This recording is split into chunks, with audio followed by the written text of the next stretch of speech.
Good morning, my dear students. Welcome back to the class.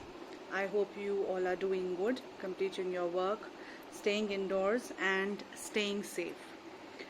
Well, we started with the last lesson, and we have divided the chapter into 3 parts because every video that I am making here for you, I am bifurcating it in such a way that it is easier for you to study as well as revise.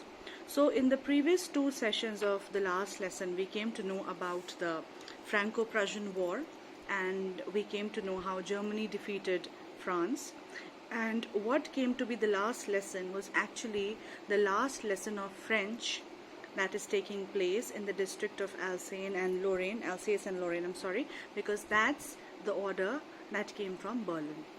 So we came to know that there was this little boy Franz who was running to school, and he reaches school, he's late, he's not prepared on participles, and then when we come to know that there is this teacher, Mr. M. Hamel, right?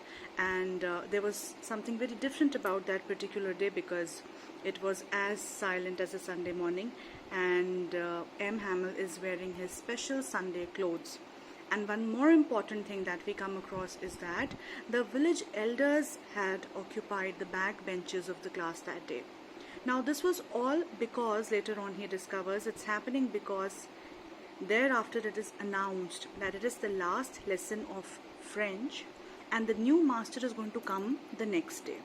So M. Hamel, who has been serving in this particular school teaching French for 40 years, it is his last day in the school. So the village elders are there to pay him respect. They are feeling sorry for not having paid attention to their language, and so the similar feeling is also felt by Franz.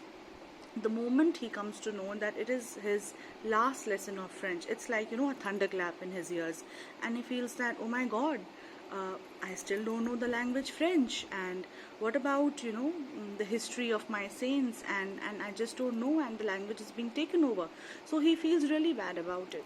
And when his turn comes, when M. Hamel questions him about that one rule on participles, he says that how I wish I would have given anything to just come across that, to recall that rule on participles, but unfortunately he couldn't. And then surprisingly, M. Hamel is not angry with him, and he says that, Franz, this is not your fault. And he says the problem with all of us, he does not say you or me, he says all of us, the problem in Alsace is that we put off learning for tomorrow, right?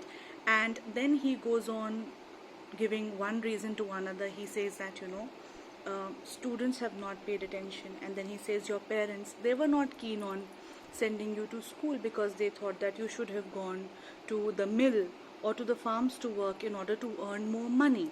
And then he also includes himself, and he says, and even I am not to be spared because so many times I told you not to study and go and water the plants.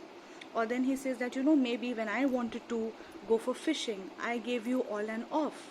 So these are the reasons that he starts giving, and he says, now see, what have we all come to? What will happen now?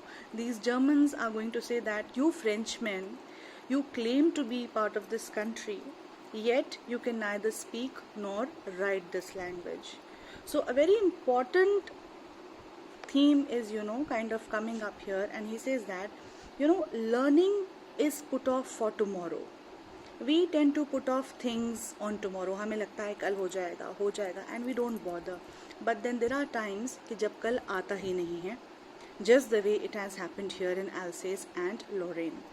And then M. Hamel, starts giving reasons from one thing to the other, and he says that French happens to be the most beautiful languages ever, and very, very logical of all the languages. So in the previous session, what we observed was that apparently, they all realize they are feeling sorry. And they are feeling sorry because now something that they had taken for granted has been taken away from them. So, जब तक कुछ चीज़ हमारे पास अपनी होती है, हम उसकी फिक्र नहीं करते. But the moment it is taken from us, we realize its importance. So that realization, that guilt, there is a word over there, reproach.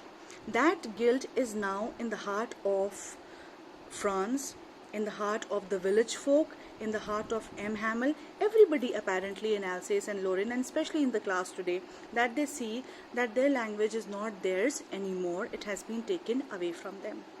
So now let's see further on what M. Hamel adds to this class, and how does this, this last lesson evoke so many emotions in all of them sitting there as students, as elders, and also in the heart of M. Hamel, who has been serving there for 40 years. But today it happens to be his last lesson also, because the new master is going to come from tomorrow. So quickly grab your pencil, bring in Flamingo, and let's get started.